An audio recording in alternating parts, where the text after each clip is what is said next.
Une formule, c'est comme une règle. Lorsqu'on arrive devant une situation qu'on est bloqué, qu'on applique la règle à sa marche. Jésus va dire, cette catégorie de démons, c'est-à-dire eux ils sont à part, eux ils ne sont pas comme toutes les autres catégories de démons. Ceux-là, il faut une formule. Dis à ton frère la formule. Et la formule ce soir, c'est jeûne plus prière égale solution.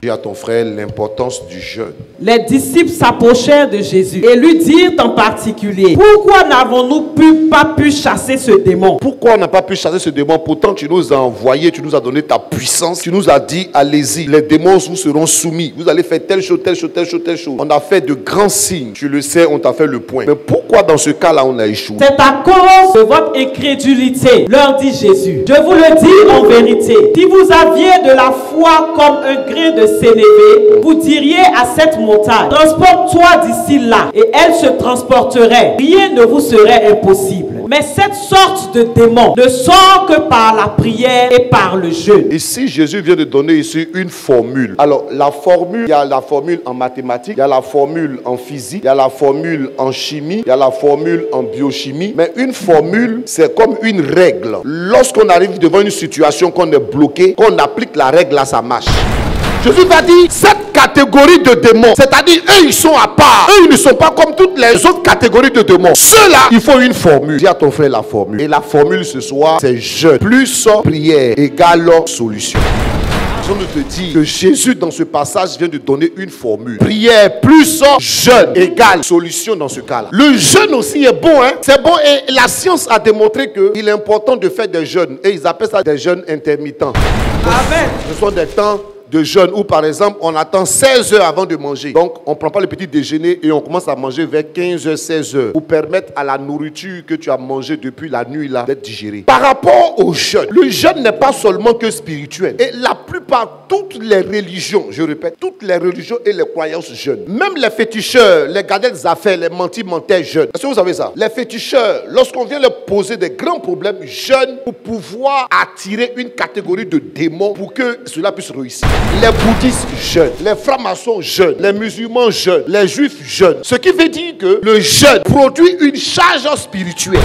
Peu importe du côté où tu te trouves, il y a jeûne là-bas. Et si tu ne sais pas ça, tu es un chrétien, tu as peur de jeûner, il y aura des victoires que tu n'auras pas. Et puis des personnes qui ne sont pas chrétiennes, qui ne sont pas baptisées, qui ne vont pas à l'église, vont avoir ces résultats. Pourquoi? Parce que le jeûne n'est pas seulement que physique, mais le jeûne aussi crée un mouvement spirituel. Amen. Et si Jésus insiste là-dessus, et nous avons vu que Jésus lui-même a pris combien de temps? 40 jours de jeûne. Et après ces 40 jours-là, sa renommée a passé, sa renommée ne s'est plus limitée. Mais la Bible dit qu'après son baptême, il a été poussé, il a été conduit, pas par un démon, mais par l'Esprit de Dieu. Amen. Dans le désert pour qu'il jeûne. C'est-à-dire que Dieu peut te pousser dans un temps pour que tu jeûnes. 1 Roi chapitre 19 verset 6. Il regarda et il y avait à son chevet un gâteau cuit sur des pierres chauffées et une cruche d'eau. Il mangea et but. Il a mangé et puis il a bu l'eau là. Dans le désert, il se réveille, il pense qu'il allait mourir. Il y a quelqu'un qui le tape, c'est un ange. Il dit mange. Il voit du gâteau et puis il y a de l'eau. Il a pris, il a mangé, il a bu l'eau là. Puis se recoucha. L'ange de l'Éternel vint une seconde fois, le toucha et dit, lève-toi, mange, car le chemin est trop long pour toi. Car le chemin est trop long pour toi. Il se leva, mangea et puis il a bu. Et avec la force que lui donna cette nourriture, il marcha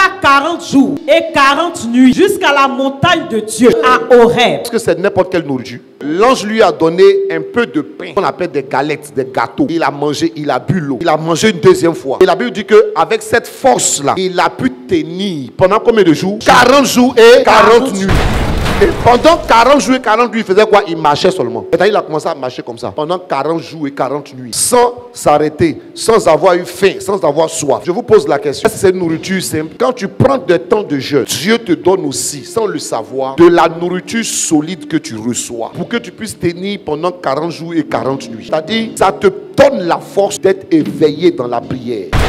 Ça te donne la force d'être éveillé dans les temps quotidiens, dans les temps de difficulté. Ça te donne la force d'obtenir et d'aller jusqu'à ton but. Tu as un objectif à atteindre. Tu as un but à atteindre. Les temps de jeûne permettent aux chrétiens de marcher pendant des temps de jour et de temps de nuit. Lorsqu'on dit des temps, pendant le jour et la nuit, ici, la Bible est en train de révéler que la nourriture qu'il a reçue a permis de tenir dans un temps de jeûne, dans un temps de privation, dans un temps de mortification, dans un temps prophétique pour atteindre un but. Deuxième des choses, donc le jeûne nous donne la force, le zèle, nous donne de voir la présence de Dieu à nos côtés pour atteindre notre but. Le prophète Élie était en train d'aller à un lieu de rendez-vous, le mont Horeb, et Dieu avait besoin de lui en cet endroit. Comme Dieu a besoin de lui, pour qu'il arrive au mont Horeb, il fallait qu'un ange vienne l'aider, lui donner une nourriture spéciale afin qu'il puisse arriver à cet objectif-là. Je prie que pendant ces 40 jours de jeûne, qu'un ange te donne la nourriture que tu as besoin. Amen. Parce que cette nourriture-là n'est pas une nourriture physique. On n'a pas vu l'ange en train d'allumer feu puis préparer gâteau. Là. On n'a pas vu l'ange en train d'aller puiser l'eau quelque part. C'est-à-dire qu'il est venu avec ça. Et cette nourriture-là est quittée directement du ciel. Et cette nourriture-là, quand il l'a reçue, il l'a mangée. Quand il a bu cette eau qui est venue du ciel, ça lui a donné la force de tenir pendant 40 jours. C'est pourquoi dans ce temps de jeûne, dans ce temps de carême, tu dois rechercher à recevoir la nourriture du ciel. Recevoir l'eau du ciel. Et qu'est-ce que je veux dire par là? Si tu es éloigné de la communion, c'est le moment favorable de mettre tout en œuvre pour te rapprocher de la nourriture céleste, qui est le corps du Christ. Et l'eau, le prophète a bu l'eau, mais toi tu ne bois pas l'eau, toi tu bois le sang. Que le Seigneur vous bénisse. Rejoignez-nous à Dangerville, siège à Cafel, tous les vendredis de 19h à 21h et tous les samedis de 15h à 19h avec Abba Daniel La Révélation. Contactez-nous au 07 07 14 0016, WhatsApp +225 07 09 82 32 82.